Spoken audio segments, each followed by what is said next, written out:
Well, good morning and welcome to Frankly Speaking here on WYDC TV Big Fox. I'm your host, Frank Acom, and we are broadcasting live from the Hesselson studio here on Marcus Street in Corning, and we have a busy show. Not only do we have a lot to catch up on, we're also in the 7 o'clock hour going to be talking with Sheriff Jim Allard. So if you have any questions for the sheriff, please get those in throughout the broadcast. First, we have a comment right at the end of yesterday's program, and I missed it. I'm going to read these. These are from Rick. Thank you for writing in, Rick. By the way, I forgot to hit my wave button there. Here we go. Good morning, Frank. Well, good morning. Lots to talk about. So the pressure for Russia and Ukraine to agree with Trump's peace deal. Trump's buddy Putin gets everything, and Ukraine loses a ton of land and is stuck with a country that is demolished. No way Ukraine is buying it. Russia invaded it and is attempting to steal Ukraine. Who's next? On then we have Pete Nokia, meaning Pete Hegseth. Boy, this guy never learns. Blab military secrets all over, non-secure means, daring others to hack in and get a handful of goodies. And what's his wife doing in meetings and requesting clearance at the Pentagon? What is Pete still doing employed by the government? So the next big topic is Trump talking about softening up on his tariffs. Giving in, I call it. Good move seeing how the stock market lost 7.3. The Chinese call it, calling him a chicken. Good move seeing how the stock market lost $7.3 trillion due to his brainstorm. All he managed to do was make a fool out of himself in front of the whole world, disrupted the entire world economy, insulted countries that were our friend, deepened the hatred towards the United States by countries that already disliked us. You know, you can't come flying in like a big bird and think you're going to change the world for your liking in 90 days. He changed it all right. It'll take years to get it back. Can't bully people around, well, unless, of course, you're on his cabinet or Republican on Capitol Hill. That's a fact. And then finishing up, you guessed this was Rick. Yes, I did guess it was Rick. Thanks for writing in. With regard to Pete Hegseth, it's very reminiscent of the first term of Trump, where there are a lot of anonymous sources. We've been talking about this all week. Anonymous sources, leaks. There is a piece at Politico, The Vicious Rivalries, Tearing Apart the Pete Hegseth Pentagon. A feud between the secretary's advisors and his chief of staff created backbiting and distrust that has erupted into the open. Then you have the kind of speaking to what Rick was referencing, and again, I don't buy into these exclusives. Why would the Daily Mail out of the United Kingdom get an exclusive from an actual reliable source? See, I think that's the big difference, and we talked about it yesterday. It's very easy as we see the numbers of bureaucrats, even though they've been cut significantly by DOGE. We see the number of bureaucrats that would be an easy quote-unquote source. Sources inside the Pentagon. That source happens to be the guy that fixed the copy machine or whatever. But according to the Daily Mail, the Defense Department staffers have their nickname for Pete Hegseth's wife. They call her Yoko Ono.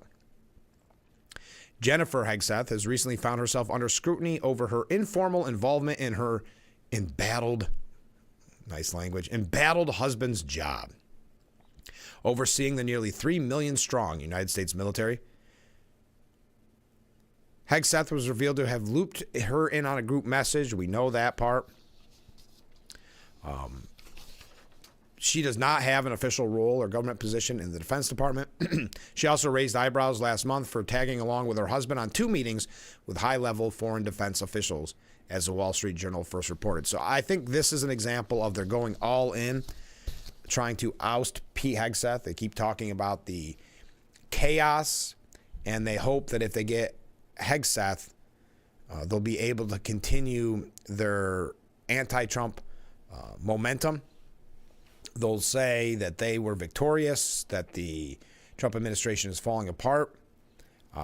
So that's why many believe that Trump will stand strong in his support for Hegseth for the time being, of course, unless it gets unmanageable. But the kind of in reference to the recent firings of people around Hegseth, the Director of National Intelligence, Tulsi Gabbard, has made Justice Department referrals against 2 individuals whom she's accused of leaking classified material to the press as the Trump administration pursues a crackdown across agencies. Gabbard alleged that one of the individuals handed classified material to the Washington Post and the other gave sensitive information to the New York Times. A 3rd criminal referral is on its way, Gabbard said in the announcement on Wednesday, accusing the 3rd alleged leaker of illegally sending material to the Washington Post. So we're starting to get what we had in the first 4 years of Trump, which is insiders trying to stifle his agenda and leaking to the media. Specific material that had been leaked is still unclear, but the move is widely seen as a warning against other potential leakers from handing classified material to the media. Top brass in the Pentagon and the Department of Homeland Security have also opened internal probes into leaking, with some officials musing about using polygraph detectors to identify leakers. Gabbard said in her statement, "Politicalization of our intelligence and leaking classified information puts our nation's security at risk and must end. Those who leak classified information will be found and held accountable to the fullest extent of the law. I look forward to working with the Justice Department and FBI to investigate, terminate, and prosecute these criminals." Gabbard accused the alleged leakers of seeking to undermine Trump's agenda, which is ultimately the case, and that was when I mentioned Hegseth, and the reason I brought this up. There was questions about the 3 people that were fired recently in his kind of circle, whether or not there was potentials there for leaks. He had been calling them disgruntled employees that are leaking information on him, trying to discredit him, trying to suggest there's this chaos. So that's just kind of your update, just in reference to the comments that we received after yesterday's program. We have a lot of other breaking news. I've got a couple breaking news stories coming out of New York. We're going to be rushing quickly in this first hour because we do have Sheriff Allard in the next hour. So we're going to go through a lot, so bear with me. First up, coming in late last night, early this morning, depending on your bedtime, a former U.S. Army intelligence analyst was sentenced to 7 years in prison yesterday for giving sensitive military information to a person he believed was affiliated with the Chinese government. Corbin Schultz, 25, of Wills Point, Texas, pleaded guilty in August of last year to conspiring to collect and transmit national defense information, unlawfully exporting controlled information to China, and accepting bribes in exchange for sensitive, non-public U.S. government information. From May of 2022 until his arrest in March of 2024, Schultz engaged in an ongoing conspiracy to provide dozens of sensitive U.S. military documents, many of which contain export-controlled tactical and technical information, directly to a foreign national living in the People's Republic of China.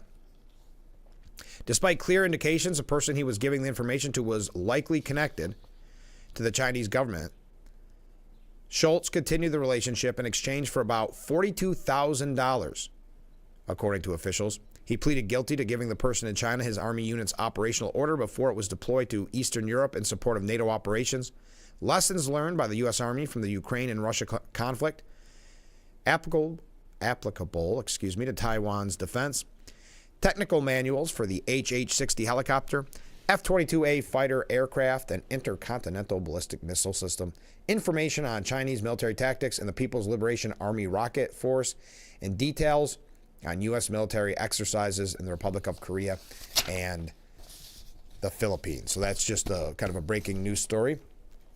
When we come back, we are going to talk about a few New York State issues. Cornell, Harvard, some other breaking stories. I feel like we're going to be moving fast this morning because we just have so much to cover and so little time to get there. Keep your waves. Oh, there we go. Keep your waves. Keep your comments coming in. We'll read those when we come back.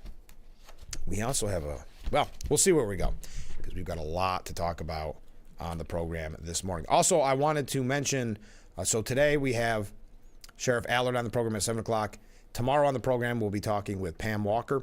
She is running for mayor here in Corning. Now, that election is not until November. I know we're going to have some primary interviews coming up here shortly. But I just wanted to it was kind of a meet the candidate, if you will. Give you an opportunity to meet Pam Walker running for mayor of Corning. Okay, when we come back, a couple quick New York State issues. Your comments, stay with us. We're just getting started on this Thursday morning edition of Frankly Speaking here on WYDC TV. Big Fox, stay with us.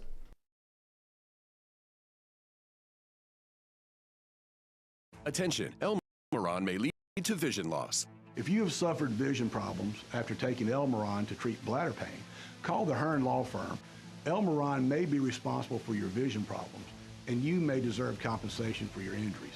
If you took Elmeron and now have vision problems, call the Hearn Law Firm at 888-308-3866 right now. You could find out if you qualify in less than 2 minutes. Call 888-308-3866 for your free case review. Frankly Speaking Roof Cam is brought to you by Boss Security in Horseheads. Contact Boss Security for all your business and home security needs. I've fallen. Someone, please help me. With any of Life Alert's 3 emergency systems, help can be summoned immediately, and batteries never need charging. This is Life Alert. I'm calling for help right now. Life Alert saves a life from a catastrophe every 11 minutes. For a free brochure, call 1-800-806-2212. 1-800-806-2212. Anyone anywhere can record crimes as they happen, and we're going to watch them right here.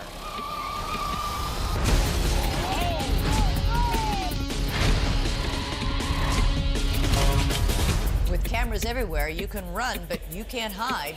Watch iCrime. Anyone anywhere can record crimes as they happen, and we're going to watch them right here.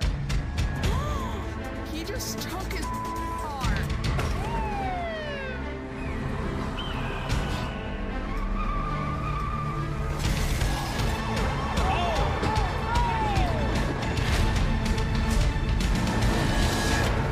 With cameras everywhere, you can run, but you can't hide.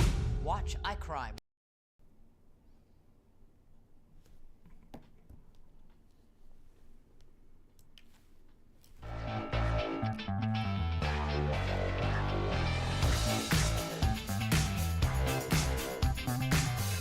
The Frankly Speaking Roof Cam, brought to you by Boss Security in Horseheads. Contact them today for all your business and home security needs.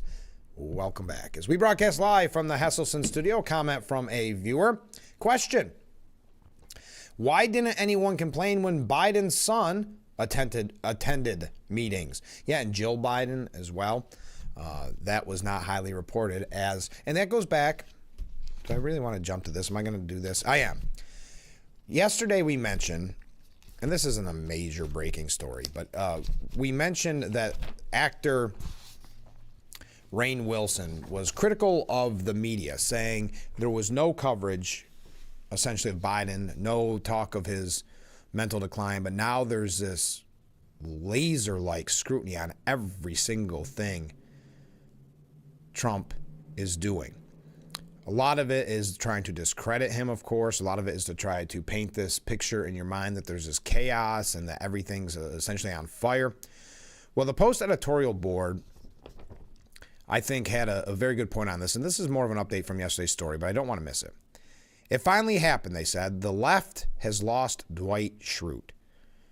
Rainn Wilson, an actor famous for his role on The Office, flat out lectured MSNBC's Stephanie Ruhle on his podcast, noting that during the Biden years, left-leaning news media organizations were kind of like, la, la, la, everything's fine. Look, the economy is great. Immigration's not that much of a problem. He griped, quite correctly, that he sees this kind of insight and passion being directed at the current administration and the lack of this kind of insight and passion being directed at the previous administration. He is, of course, 100% right, and doubly so as he was pushing back against Ruhle's claims that it's somehow Elon Musk's fault that Trump won, along with misinformation on X. Yeah, she ended up blaming the loss of credibility and the loss of trust in the media on Trump. Again, proving that they have not learned their lesson. But what makes his words really special and the status he enjoys as someone who wormed his way into the hearts of the core demographic of The Office, liberal millennials,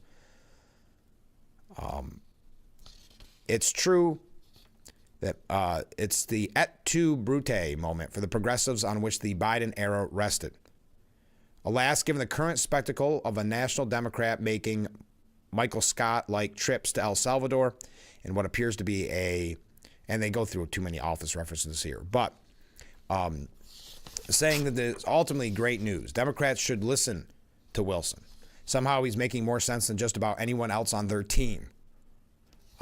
And that's the point, that the media has not learned, many politicians have not learned. Speaking of the trips to El Salvador, again, this wasn't obviously the New York update I was going to give you, but we learned more about the alleged MS-13 gang member, Kilmar Abrego Garcia. This is who the Democrats are visiting in El Salvador, calling for him to be sent to America. Now, keep in mind, he was here illegally. So he was sent essentially home. Also, we learned that he abused his wife numerous times.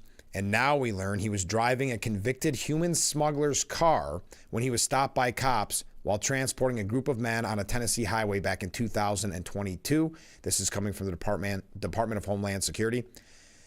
Abrego Garcia, 29 years old, was pulled over by a Tennessee state trooper in 2022 for speeding. But when the cop stumbled upon the Salvadorian illegal migrant with 8 others and no luggage amid their days-long trip from Texas to Maryland, he suspected something was amiss. At the time, the alleged gang member, who was deported by the Trump administration last month, claimed that the packed SUV was owned by, quote, his boss at his construction job, who turned out to be Jose Raymond Hernandez Reeves, an illegal migrant previously convicted of smuggling others into the United States. The DHS has confirmed the validity of these reports. The responding officer wrote that he suspected it was a human trafficking incident following the stop, but officers let Abrego Garcia go with a citation for driving with an expired license. Wow. Homeland Security officials found that the vehicle was owned by Hernandez Ray, who they suspected had used the SUV for human trafficking or smuggling in separate cases, according to this report. So we're learning more and more about him. Then we learn that Democrat consultants are now in a tizzy, in a panic, pardon, it's that time of year, folks, over lawmakers defending the accused MS-13 gang member.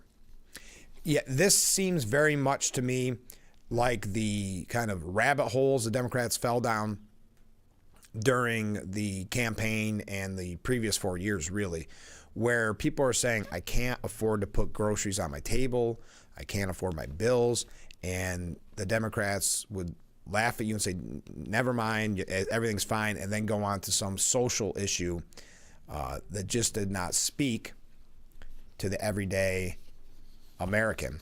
Well, Democrat consultants are warning Democrats that they are making a massive political risk by defending an illegal alien deported to El Salvador after being accused of being an MS-13 gang member, being accused of domestic violence and of human trafficking.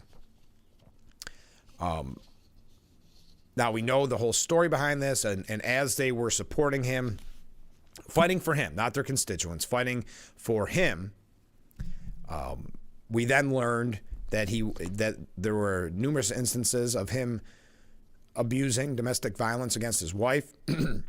So Senators Chris Van Hollen flew to El Salvador this month and met with him, while Representatives Robert Garcia, Maxwell Frost, Yasmin Ansari, and Maxine Dexter, who are now called the El Salvador Four, traveled to El Salvador this week to demand his return to the United States. Democrat consultants behind the scenes are panicking over the prospect that voters will side against Democrats for defending Abrego Garcia. According to a Democrat consultant who spoke with The Hill, and The Hill is no conservative outlet, let me tell you, quote, people can't afford eggs, and you're flying to sit with someone who's accused of being in a gang. Democrats want to think that everyone has the same morals and values that we do. And we want to think that everyone's outraged by the same things that we are. And we want to be the ones to help people and stand up for the moral injustices. That doesn't necessarily win elections, though. And last cycle was proof positive of that. We need to step back and wait for someone to be deported who has a really compelling story that's devastating that average Joes get upset about. That person hasn't presented themselves yet. And Democrats are battling their better instincts and not just hop at the sign the first sign of injustice. So what they're saying is they have to do better political optics, right? Because that's what this is all about. It's all about getting votes. But does this play out? It's kind of like when I said it's tough for Harvard to defend standing up for anti-Semitic protests. It's very tough for Chris Van Hollen and other Democrats to go and defend, I guess, the rights of someone who came here illegally, allegedly involved in human trafficking, allegedly an MS-13 gang member, allegedly involved in domestic violence against his wife. That's who they are defending. That is who they are holding up as an example of injustice by the Trump administration. The consultant noted that Van Hollen has refused to meet with the Morin family, whose loved one, 37-year-old Rachel Morin, was brutally raped and beaten to death by an illegal alien MS-13 gang member back in 2023. Keep in mind, Rachel Morin was a constituent of Chris Van Hollen. He refuses to meet with her family after this, yet could take a taxpayer-funded trip to El Salvador to defend and protect, in his mind, Mr. Garcia. The Hill, the consultant who spoke again to The Hill, said the hit on Senator Chris Van Hollen, that he'll fly to El Salvador on taxpayer dollars and meet with a guy who's accused of being in a gang, but he won't meet with the family of gang victims in his home state, is a very fair hit. If you look at the senator who actually have to deal with immigration as an issue in their state in order to win, the fact that they're not trying to hop on top of this, but a liberal senator from Maryland kind of tells you everything you need to know about how palpable it is to the middle. Democrat consultants also told CNN, again, not conservative, that they worry Democrats are giving the White House and the Republicans a lot of images and visuals that they think are compelling for them. The impulse among lots of Democrats is to always crank the volume up to 11 and take advantage of whatever the easiest, most obvious photo opportunity is, the consultant said. Democrat consultant Mo Elthy, who worked for failed presidential candidate Hillary Clinton, said Democrats should not be making a martyr out of Abrego Garcia in the case, especially if all this information is confirmed. Representative Robert Garcia, a member of the El Salvador Four, said this week that he and other Democrats are planning to organize in El Salvador to influence President Bukele to release Abrego Garcia from law enforcement custody and return him to the U.S. Quote, "We are meeting with advocates on the ground. We are organizing here in El Salvador. We are here to raise awareness that Kilmar needs to come home. We need to build support here in El Salvador, but also the United States." First of all, he is home. He came here illegally. He is from El Salvador, so he is home. That's a very important distinction. The other instant, glaring red flag of political bias from a media outlet is if they call him a Maryland man. Maryland man sent to El Salvador. He was here illegally. So again, Democrat consultants even saying that this is not the hill you want to climb, that the optics on this, political optics, are horrible, but kind of typical, as we saw the last 4 years, typical of the causes that Democrats take up while real Americans have issues here back at home that they want their elected officials to deal with, not taxpayer-funded trips to El Salvador. On that note, we do have some New York updates. I see some comments coming in. Thank you. Stay with us. We'll be right back with Frankly Speaking here on WYDC TV, Big Fox.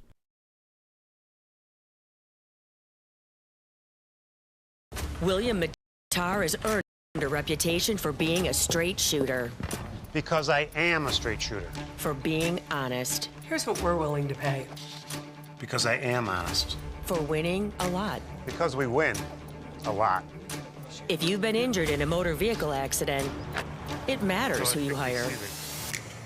It matters in the experience as well as the results. Call William Mattar. Visit WilliamMattar.com.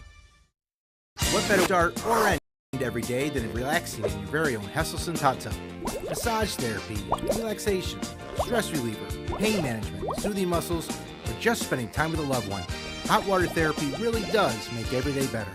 Hesselson's has been a part of this great community for over 70 years, still being locally owned and operated. So make the drive to Hesselson's and start making your path to a better life today. And after 70 years, it's still fun to poke in the corners at Hesselson's.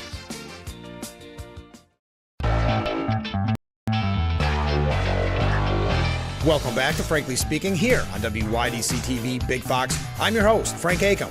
And how can we help like that in our small businesses, not to sound cliche, but are the backbone of our community? Let's talk about we. Thanks, as always, to you, the viewers, for sending in your texts and your voicemails. Now we go to a comment. This is from John in Elmira. Make sure to catch Frankly Speaking only on AM Big Fox News WYDC or visit our website at WYDCTV.com. Big Fox 10 p.m. News is the first primetime local news for the Twin Tiers. Our reporters, Haley and Dante, scour the southern tier to bring you up-to-date news regarding local businesses, economics, and how national decisions impact our area. If you're not near a TV, don't worry. You can also catch our 10 p.m. news live on WYDCTV.com/livestream. Don't miss Big Fox 10 p.m. news on WYDC, on TV, or our website. The Frankly Speaking roof cam. Look at our beautiful view of historic Market Street. Thank you to Boss Security for bringing us that view. Picturesque. Contact them today for all your business and home security needs. We are back broadcasting live from the Hesselson studio. A couple comments from viewers. Good morning, Frank. Well, hey, good morning, Mark. 12 states are suing Trump for his tariffs, and New York is one of them. Hochul is trying to fight Trump, and I think she will lose. Yeah, I don't think she, in any way, shape, or form, makes Trump nervous in a negotiation. But to your point, we're going to talk about that in just a second. But Kathy Hochul, Letitia James joined the lawsuit against Trump over tariffs. We'll talk about that in a second. Jack writes in and says, Rick, and this is in reference to a comment Rick made towards the end of the program yesterday that I read at the beginning of the show. And that's why feel free to write in 24/7. And I try at the very beginning of the program to read some catch-up comments. Rick, next time you're in Walmart, look at where it's made. Most says made in China. That supports communist Chinese slave labor. Wouldn't it be better to see made in the USA again, or keep our buying products made by practically slave labor prices, then using all the energy to haul its thousands of miles from China to Walmart? Let alone all the electronics vital to everything we use made by a country that doesn't have our best interest. Trump wants made in America. How else do you expect that to happen? Thank you very much, Jack. Comment from a different viewer. The Democrats lost the election in a huge way because they have become so morally bankrupt. They only represent a small segment of people in this country. And that's what we're seeing with Chris Van Hollen and the other Democrats, El Salvador 4, traveling to El Salvador on taxpayers' dime to fight for an alleged MS-13 gang member, an alleged human trafficker, an alleged spousal abuser. Moving along. Oh, another comment from a different viewer. The Democrats have proven once and for all by attacking Tesla that the Green New Deal was indeed a hoax. Yes, I have a lot of examples. I don't think we'll be able to get to it this morning. But there was an 83-year-old man. Yeah, an 83-year-old man that scratched 5 Teslas at a Long Island mall in a tantrum over Elon Musk. I can't read the language that he used, saying that Musk should die and so should Trump, according to a criminal complaint. But then, after kind of the weight of what he did hit him, that he caused $23,000 in damage, he said, if I did something against him, it wouldn't be simply scratching their cars. 83-year-old man. But there's kind of a backlash on that. One Tesla owner, an investor, received a Nazi-themed hate letter in the mail to her California home. It was a Tesla symbol with some Nazi graphics on it and saying something like, the eyes of the world are watching you. She defiantly bought a brand new shiny red car from Tesla in defiance of that mail, not letting that mail scare her. Alexandra Mers, the owner of several Teslas and a retail investor in the Elon Musk-owned company since 2020, received a letter which was sent from Boston because they doxed a lot of Tesla owners. So they're attacking just everyday people that saved up to buy a Tesla. They are trying to scare them and intimidate them. It's not just the scratching keying of the cars. It's also a scare campaign. So anyway, and it said the history has its eyes on you. That's what it said. So she took that hate mail and said, quote, I bought our 5th Tesla Saturday. A beautiful red Model Y, the best car out there, and it drives itself. In defiance. But anyway, that's just a couple quick stories on that. So as Mark had mentioned, New York officials joined a lawsuit against President Trump's tariffs yesterday, with Governor Kathy Hochul calling the fees a tax hike that is stirring economic chaos. Yes, Governor Hochul just joined the party, throwing around the word chaos. Congratulations. Always up on the hippest trends. Appreciate that from our governor. Hochul and Attorney General Letitia James said the Empire State is joining a legal action with 11 other states in a bid to fight back against the Trump administration slapping tariffs on imports globally. This should go very well because we don't have a budget yet. Budget was due on the 1st. Today is the 24th. Still don't have a budget. Looks like they are coming to close to an agreement. Budget heavily dependent on federal money. So this should be good that someone that isn't ready for the big leagues, Governor Hochul, is taking on this fight. Same with Letitia James, really, taking on this fight against Trump. Seems like a wise decision. You know who gets to suffer? It's you and I, the taxpayers, the residents of New York that stay here. Quote, President Trump's reckless tariffs have skyrocketed costs for consumers and unleashed economic chaos across the country. New York is standing up to fight back against the largest federal tax hike in American history, said Governor Hochul. The state wants the U.S. Court of International Trade to stop the tariffs, including preventing the president from possibly going forward with additional duties that were paused earlier this month. The lawsuit argues that Trump can't impose tariffs through executive order and instead needs Congress to act. State leaders warn the tariffs could cause a recession, leading to more than 35,000 lost jobs in New York City. State agencies would be forced to pony up more than $100 million in additional costs because of increased prices, they said. James said in her statement, the president does not have the power to raise taxes on a whim, but that's exactly what President Trump has been doing with these tariffs. Donald Trump promised that he would lower prices and ease the cost of living, but these illegal tariffs will have the exact opposite effect on American families. Now, keep in mind, James is facing a criminal referral of alleged mortgage fraud that she has called baseless. So, yes, we joined on to that. Seems like a wise decision. Speaking of Hochul, wait a minute. Let me stick with this. I've had a lot, I'm going to run a little late, but I've had a lot of viewers through probably the last year, ask about the former aide to Cuomo and the former aide to Governor Hochul, who was accused of being an unregistered agent of China. Because it should have been a much bigger story than it was, and then it kind of just, what little coverage it received subsided. And we didn't get a lot of updates. Well, I learned this morning that the former aide to Governor Hochul that is accused of acting as that Chinese agent will go on trial this summer, according to a federal judge. Linda Sun and her co-defendant husband, Christopher Hugh, will go on trial July the 28th. That's according to U.S. District Judge Brian Cogan. Sun and Hugh have pleaded not guilty to the charges. They left the federal courthouse in Brooklyn yesterday with their attorneys without commenting. Prosecutors have alleged that the couple laundered millions of dollars in proceeds from Chinese government officials in exchange for actions taken by Sun at the behest of those officials. They bought things like a $4 million mansion, a 2024 Ferrari, really did not hide what they were doing. And, being an aide to the governor gets paid good money, but we're not talking Ferrari money. We're not talking $4 million mansions. Sun has pleaded not guilty to charges of violating and conspiring to violate the Foreign Agents Registration Act, visa fraud, alien smuggling, and money laundering conspiracies. Hu has pleaded not guilty to money laundering conspiracy, conspiracy to commit bank fraud, and misuse of identification. Now, Sun, a former aide to both Governor Hochul and ex-governor and now mayoral candidate Andrew Cuomo, is free on $1.5 million bond, while Hu is free on $500,000 bond.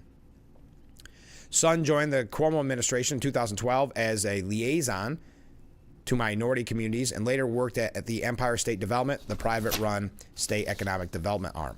Sun also worked as a deputy diversity officer and later at the Department of Financial Services. When Hochul became governor in 2021, Sun was hired as a deputy chief of staff. But then Sun left the job to join the State Department of Labor.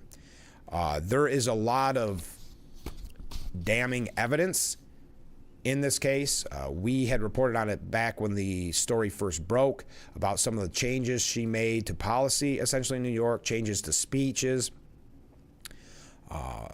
Took these requests at the behest of the Chinese government and Chinese Communist Party officials, such as blocking representatives of the Taiwanese government from having access to Andrew Cuomo and then later Hochul, in order not to anger the Chinese government. Prosecutors have said the Sun also obtained official New York State proclamations for Chinese government representatives without proper authorization, attempted to facilitate a trip to China by high-level New York State politicians, and arranged meetings for visiting delegations from the Chinese government with New York State government officials. She failed, and this is an important point, she failed to register as a foreign agent with the U.S. Attorney General as required by federal law. In exchange for her actions, Sun received millions of dollars in transactions from her husband's China-based business activities in exchange for her alleged interventions.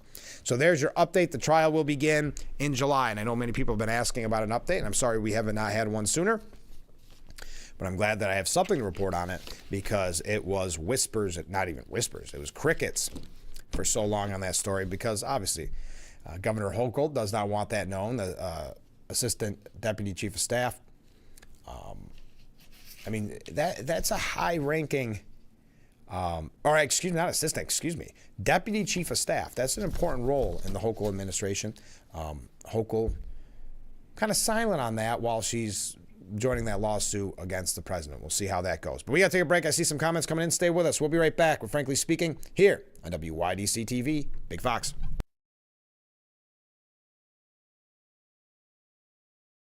If you or a loved one regularly used hair relaxers or straighteners and were diagnosed with uterine, ovarian, or endometrial cancer, you may be entitled to significant financial compensation. I've used hair relaxers for years. I had no idea they could cause cancer. Chemical hair relaxers and straighteners have been linked to serious conditions, including several types of cancer. If you used hair relaxers and have been diagnosed with uterine, ovarian, or endometrial cancer, call us now.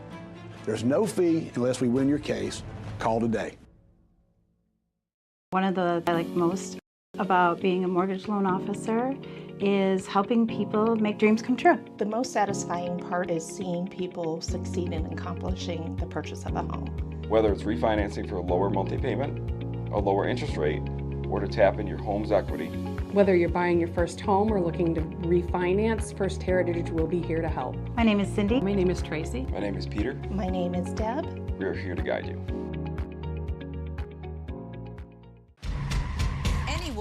Anywhere can record crimes as they happen, and we're going to watch them right here. He just took his arm.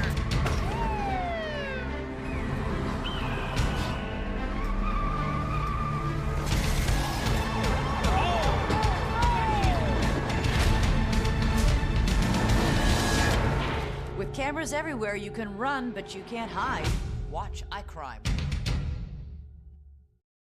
The Bix website is here now. WYDCTV.com. Local and national news that keeps you informed and involved. WYDCTV.com. Today's weather, up to date and in your town. WYDCTV.com. Sports news, local events, and health stories that affect you. WYDCTV.com. The Big Fox website. Your news here now. WYDCTV.com.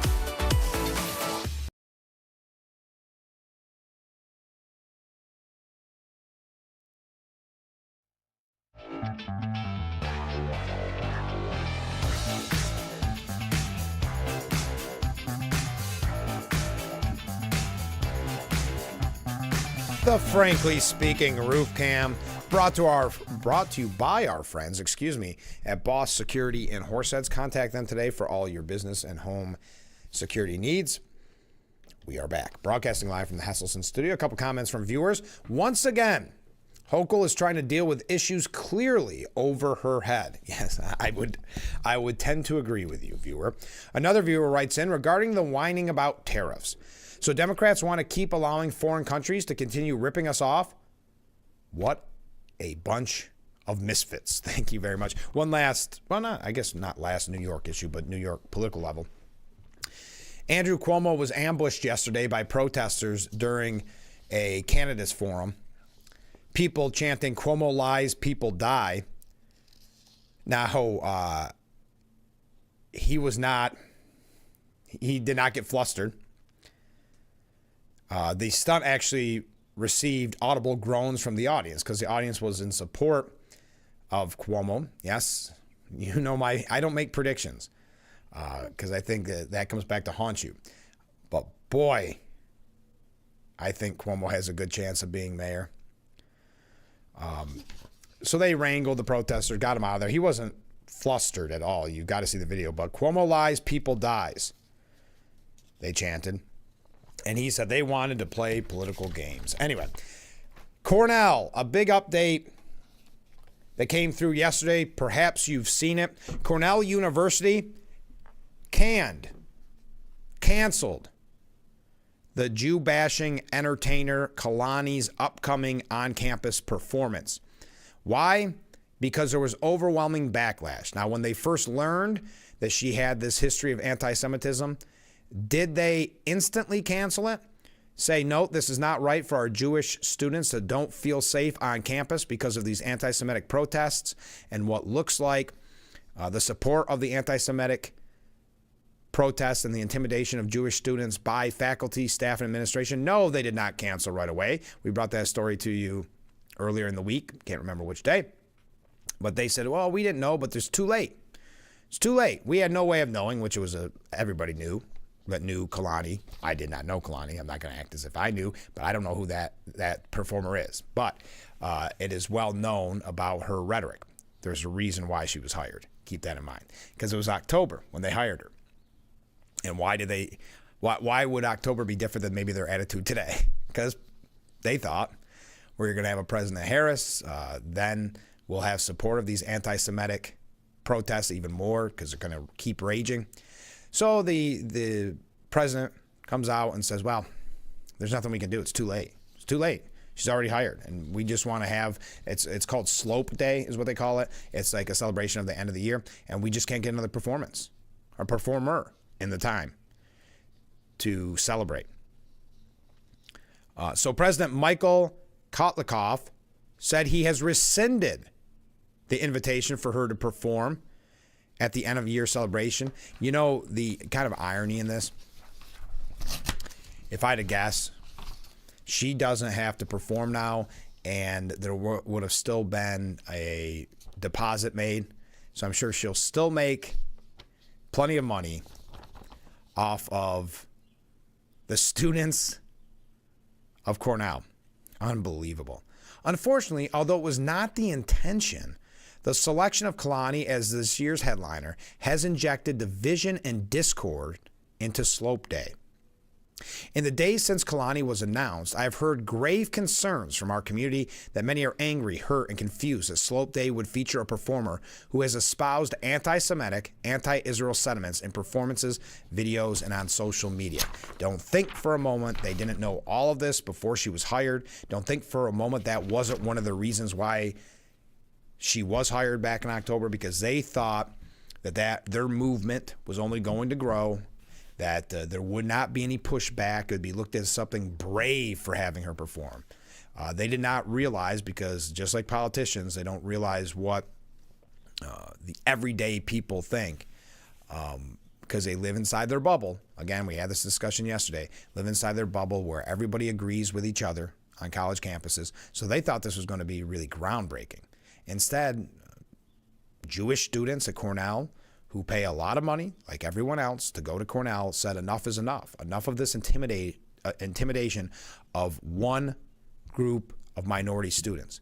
And so many people have said it, if it was any other minority group, this wouldn't even have been an issue. This would have been quashed. It would have been destroyed. The president would have been fired.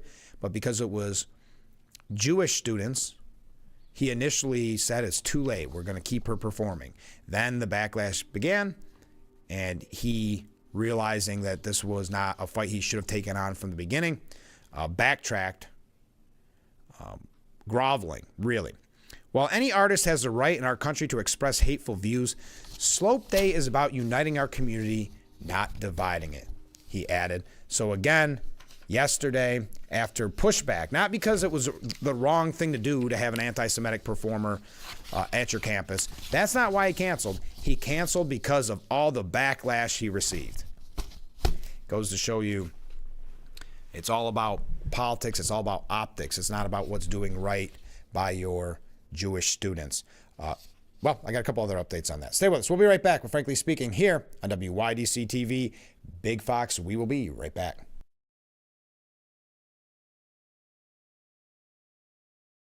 Attention, Elmeron may lead to vision loss.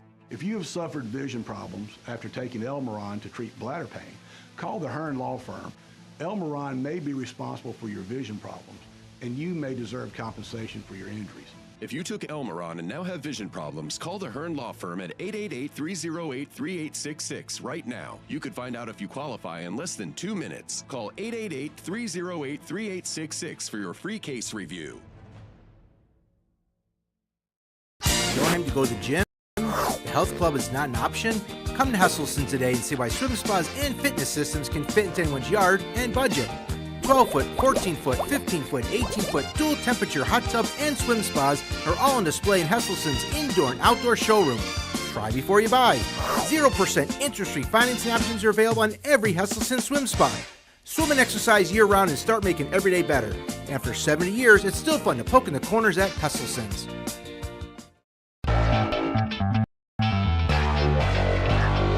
Welcome back to Frankly Speaking here on WYDC TV Big Fox. I'm your host, Frank Acom. And how can we help like that in our small businesses, not to sound cliche, but are the backbone of our community? Let's talk about we. Thanks, as always, to you, the viewers, for sending in your texts and your voicemails. Now we go to a comment. This is from John in Elmira. Make sure to catch Frankly Speaking only on AM Big Fox News WYDC, or visit our website at WYDC.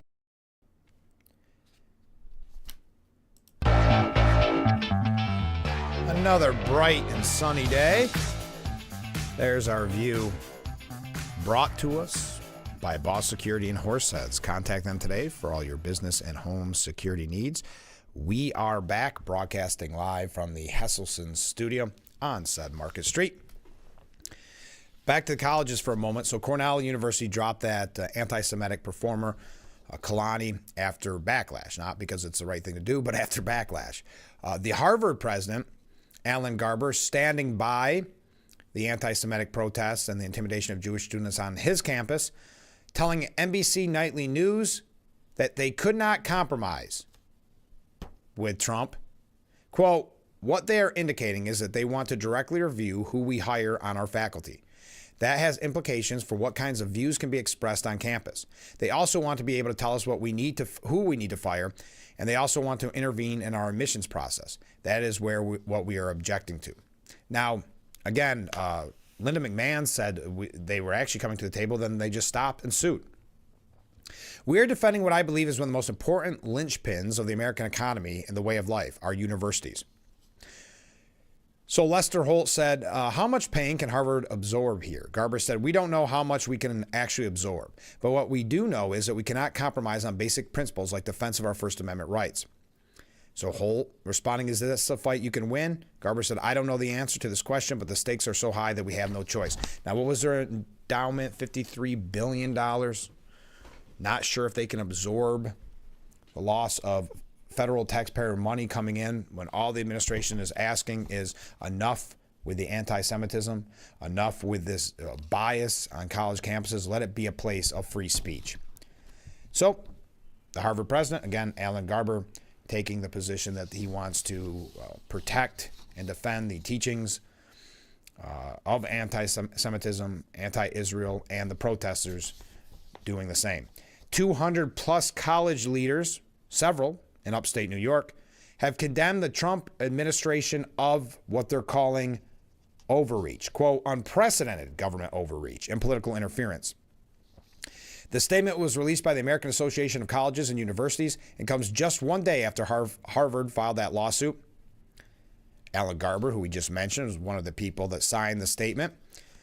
In New York terms, just keep this in mind as there's maybe your kids or your grandkids are preparing to go away to college. Keep this in mind. 9 SUNY schools signed on: Lemoyne College, Cornell University, they haven't learned, Colgate University, Hamilton College, Ithaca College, St. Lawrence University, and more. I'm not going to read the speech, but calling this an overreach. But I think what Harvard realized quickly, and they don't like it, I think you can hear a little fear in Mr. Garber's voice, is they thought they could weather the storm and say, well, we don't need that $2 billion. We got a $53 billion endowment. We'll make Trump look bad in this. And then Trump starts talking about taking away their tax-exempt status. And I think that's when they realized, uh-oh, we got into a negotiation where we aren't going to win. I think that's what Governor Hochul's going through right now with these lawsuits. And then when she's demanding money from the federal government, I think she's going to realize quickly she was not ready for that level of negotiation. All right. By the way, as we talked about the Teslas, and we talk about this rhetoric that we hear so much, sometimes violent rhetoric, one of the people we've been pointing to, and here's an update from her, Representative Jasmine Crockett, took a shot at Trump yesterday on Jimmy Kimmel's show, saying she would absolutely take an IQ test against Trump. He also called you low IQ. I'm sure you're aware of that. Would you be willing to take an IQ test publicly head-to-head against the President of the United States? Absolutely, absolutely, absolutely. Now, this is the lady that called Texas Governor Greg Abbott Governor Hot Wheels.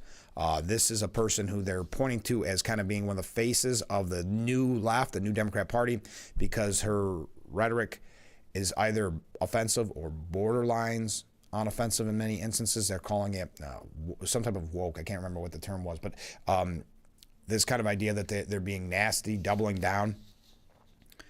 It's a lie.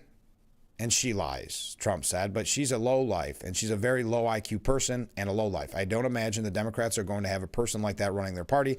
If they do, they'll never win an election again. That's what he said about her. So just an update on her. We're going to have an update on another face of the Democrat Party. That, of course, none other than AOC. When we come back, stay with us. This is Frankly Speaking here on WYDC TV, Big Fox.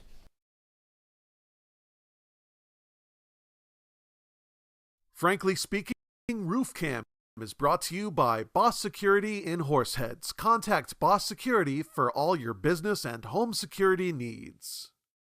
When you're online, don't forget to visit our Facebook page at Big Fox News. Catch up on news from the Twin Tiers.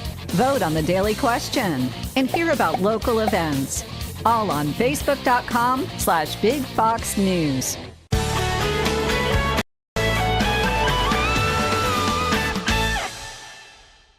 It's a new season of Sherry. Having a good time has always been my #1 goal. I tend to get crazy. At my age, I should not be jumping up and down like that. And if you don't know what I mean, ask your mama. The young ones, y'all like, we don't know what you're talking about. But I promise you, in 30 years, you will. It's the best time in daytime. Weekdays at 2 p.m. on Big Fox. Fox 10 p.m. News is the first primetime local news for the Twin Tiers. Our reporters, Haley and Dante, scour the southern tier to bring you up-to-date news regarding local businesses, economics, and how national decisions impact our area. If you're not near a TV, don't worry. You can also catch our 10 p.m. news live on WYDCTV.com/livestream. Don't miss Big Fox 10 p.m. News on WYDC, on TV, or...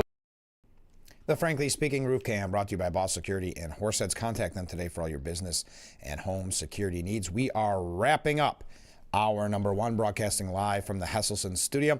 A comment from a viewer. I still don't get the reasoning behind all this anti-Jewish garbage. Where is this Democrat prejudice coming from? What is the reason for it? That's a great question. I'm not sure. But remember, it was Van Jones, former Obama official, who said the Democrat Party is now marbled with anti-Semitism. I don't know where it comes from. Different comment. It's going to be a lot of fun to witness a great Harvard Law School lose in court and to further tarnish its reputation. Also think about it's just like we talked about with Columbia, now Cornell and Harvard. Imagine you attend there. You worked hard, your family worked hard, you got into these prestigious schools. You graduate and you go to your employer and say, yep, I'm the class of 2024, last year 2025, Columbia, very proud of that. And the employer looks at and says, I don't have the time to research to see if you were part of this anti-Semitic protest. I don't want to find out that I hire you and later you were seen flying around a Hamas flag. So sorry.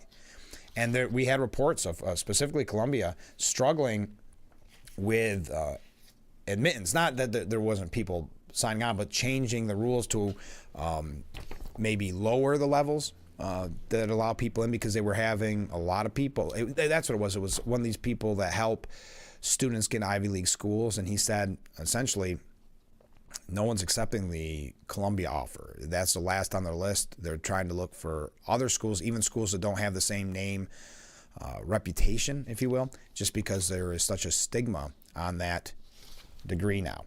I said I would mention AOC. Do I have time? Sure, why not? Eco warriors fighting the cause to stop global warming. AOC, Alexandria Ocasio-Cortez, and Bernie Sanders took $15,000 per hour private jet so that they could arrive at their Fighting Oligarchy rally. Now, this comes off the heels of AOC, being caught in first class recently, flying to one of these rallies. Far left New York Congresswoman Alexandria Ocasio-Cortez was spotted exiting a private jet with her comrade in arms, Senator Bernie Sanders, after shuttling between stops for a campaign dedicated to denouncing the wealthy.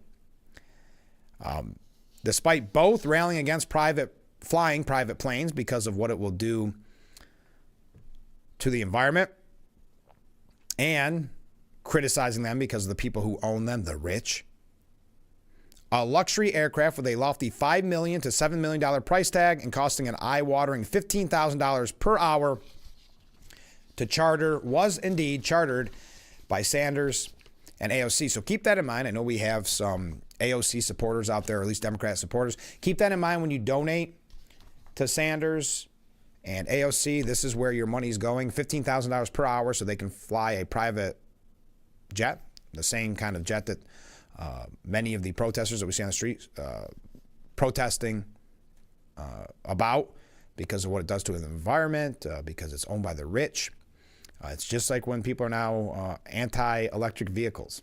It's all because of the hypocrisy of the left in this scenario. The duo hopped the swanky ride to attend a series of Sanders Fighting Oligarchy rallies, which aim to have real discussions across America and take on the oligarchs and corporate interests who have so much power and influence in this country. $15,000. The website even takes a shot at the uber rich, disclosing it's paid for by the friends of Bernie Sanders, not the billionaires. But those friends of Bernie Sanders, with their small donation, little by little, helped pay for the $15,000 per hour luxury private plane to fly them to fight the oligarchy. All right, that's it for hour number one. Hour number two, mere moments away. Sheriff Jim Allard will be in the 7 o'clock hour. Stay with us. We'll be right back with hour number two after this.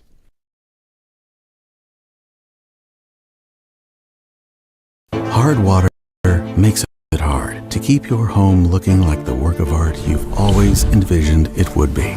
Culligan softeners reduce hard water buildup and your cleaning time, transforming every drop, every splash, every rinse into the fine art of a long-lasting clean. With a Culligan water softener, revel in the breathtaking beauty of your home, just the way you've always pictured it. Culligan, water you love. Want to know why it's hard to stop a train?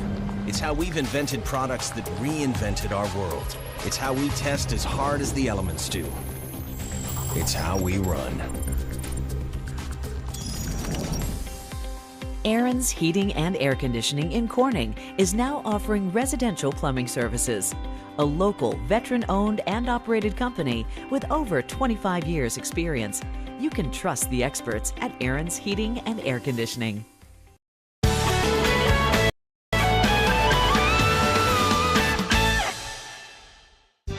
Big Fox 10 p.m. News is the first primetime local news for the Twin Tiers. Our reporters, Haley and Dante, scour the southern tier to bring you up-to-date news regarding local businesses, economics, and how national decisions impact our area. If you're not near a TV, don't worry. You can also catch our 10 p.m. news live on WYDCTV.com/livestream.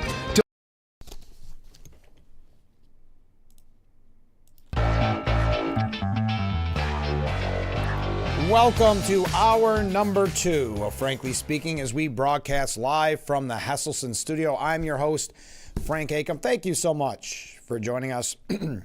Couple of quick things. Comment from a viewer. Pardon me. Okay, who pays for these trips AOC and Bernie take? It is their donors. I mean, that's what's so sad. These people think that they're fighting the oligarchy, maybe buying that merch on their websites or just making a small donation. It's kind of like the people that donated to Kamala Harris, hoping that she would defeat Trump, donating all that money, and she wasted, what was it, nearly $2 billion in 100 and some days? Wasted. Got defeated in a landslide. So there's a lot of, especially big donors, that are saying enough is enough. And I think it's going to get to the point where the smaller donors who work hard for a living, who believe in these causes, saying, you know, I want to fight the oligarchy. Here's, you know, $50 that I scrimped and saved for. And now saying, wait, you had a $15,000 an hour private jet. And aren't we supposed to be against private jets? Aren't we supposed to be against it for a couple of reasons? Because the rich take them and the environment?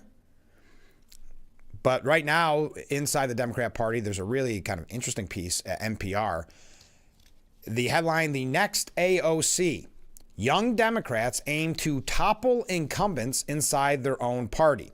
I'm not going to, they go through some of the people that are running, but the idea is these younger people want the party to go even farther left, to kind of run on what loses at the national level, like the social justice causes like Kamala Harris had taken, that saw so many Democrats losing in a landslide. So these younger people are, just like AOC did, are running against incumbent Democrats who they believe aren't doing enough. Because remember, that's what the resistance is about, doing something. So they want their congressperson to attack Trump more, do more, go against the administration. So they're running instead. That's going to be really interesting to watch in the primaries. By the way, speaking of, this is quickly on the media, speaking of Bernie Sanders, he argued that Democrats are he argues that the New York Times has become the establishment, that they're not far enough left. Listen to this. Co-host Robin Young of Here and Now said the New York Times editorial board recently argued that Democrats move too far to the left on social issues. Sanders said, well, I know the New York Times editorial board represents the establishment. That's what they represent. The New York Times, who has done so much for Democrats, they're not far left enough. They're the establishment. They're the man. It is amazing to see this infighting. And will the far left be victorious, or will it be as... And I don't think this is a perfect analogy, but early on after the election, there was that piece that I thought was kind of interesting, that there's really two wings of the Democrat Party. It's the AOC wing, and it is the Senator John Fetterman wing, who is willing to work with Republicans sometimes, but still very liberal. Kind of interesting. Actually, Fetterman said, yesterday, that he wants to bomb Iran. But I don't know. Who will be victorious? There's your question of the day. Will it be the far left AOCs? I mean, I think the far left can easily win a primary. I think it's when it's to the general election where you have the problem, where you're running on the same kind of social issues and the same kind of radicalism that Kamala Harris ran on in the presidential election that just does not play to the American people, to the taxpayers. This came through the news cycle yesterday, and I'm not sure if you saw it. It's a big story, but because of the kind of Trump news cycle, it got buried quickly. But Dick Durbin, the second-ranked Senate Democrat, says he is going to retire after 5 terms, saying, quote, it's time to pass the torch. So will he be passing the torch to an AOC-type candidate or to a Fetterman-type candidate?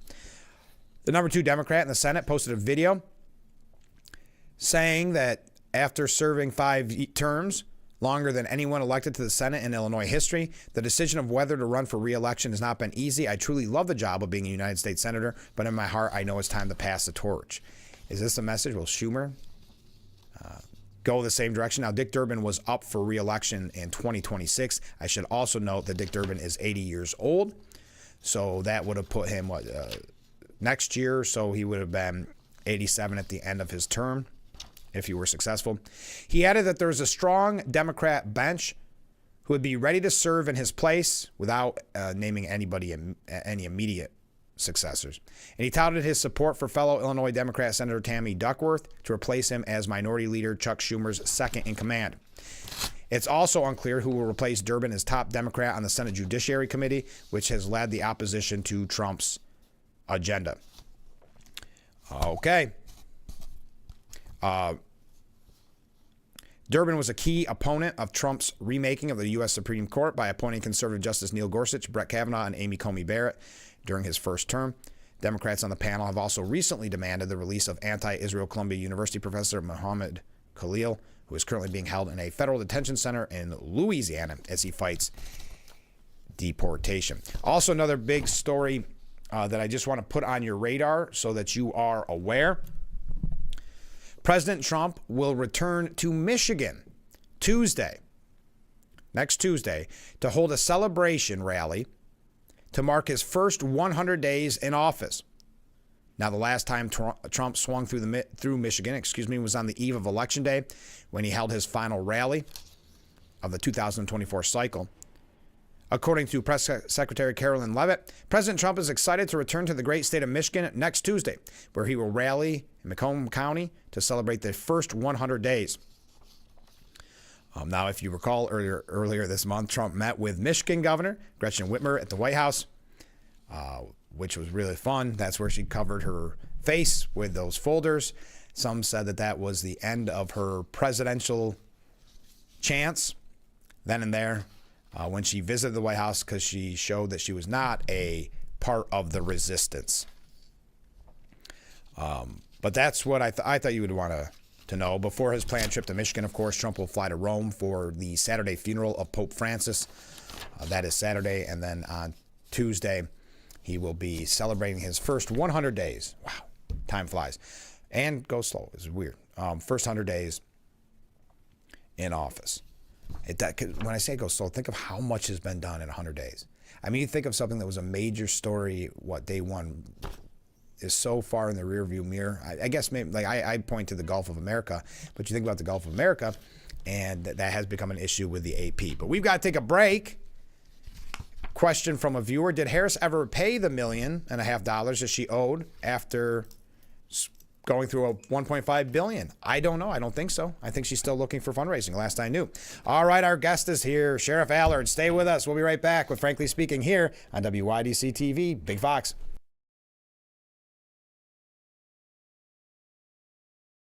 If you or a loved one regularly used hair relaxers or straighteners and were diagnosed with uterine, ovarian, or endometrial cancer, you may be entitled to significant financial compensation. I've used hair relaxers for years. I had no idea they could cause cancer. Chemical hair relaxers and straighteners have been linked to serious conditions, including several types of cancer. If you used hair relaxers and have been diagnosed with uterine, ovarian, or endometrial cancer, call us now.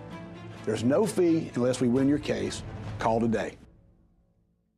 When you think boots, think Hesselsons. Hesselsons has the largest selection of work boots in the area. Composite and steel toe boots, Met Guard boots, soft toe boots, and hikers, duty and western boots, all in one location. Hesselsons, Elmira Heights. Hesselsons has men's and ladies boots in all sizes and widths. Choose from the largest names in the industry: Danner, Carolina, Timberland Pro, Keen Utility, Thorogood, Area, and Georgia, to name just a few. Hesselsons has been locally owned and operated since 1955, so when you think local service and great selection, think Hesselsons. Remember, it's always fun to poke in the corners at Hesselsons. Trust your to Dr. Hench's at either Watkins Glen, Elmira, Horseheads, or Elkland Family Dentistry. All 4 locations provide cutting-edge technology to make sure your visit is comfortable and stress-free. Dr. Hench's offers treatment in all areas of dentistry, including same-day crowns, implants, root canals, oral surgery, and treatment for all ages. For the best dental care in the region, trust Dr. Hench's and his staff at Watkins Glen, Horseheads, Elmira, and Elkland Family Dentistry. Call any one of his offices today or visit them online for more information. When you're online, don't forget to visit our Facebook page at Big Fox News. Catch up on news from the Twin Tiers. Vote on the daily question and hear about local events. All on Facebook.com/Big Fox News. The Twin Tiers' first prime-time local news. Catch weather, local and national news, events, and more with our anchors, Dante, Haley, and Ann. Find out what's happening in your community and more by watching Big Fox 10 p.m. News on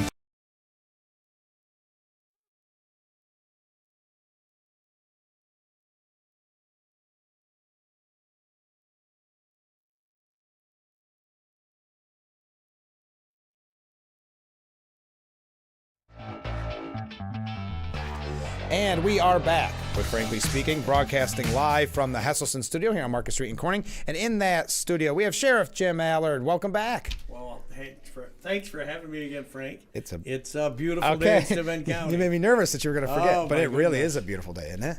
It is. It's gorgeous. The whole week. Yeah, you can't beat it. The whole week has been phenomenal.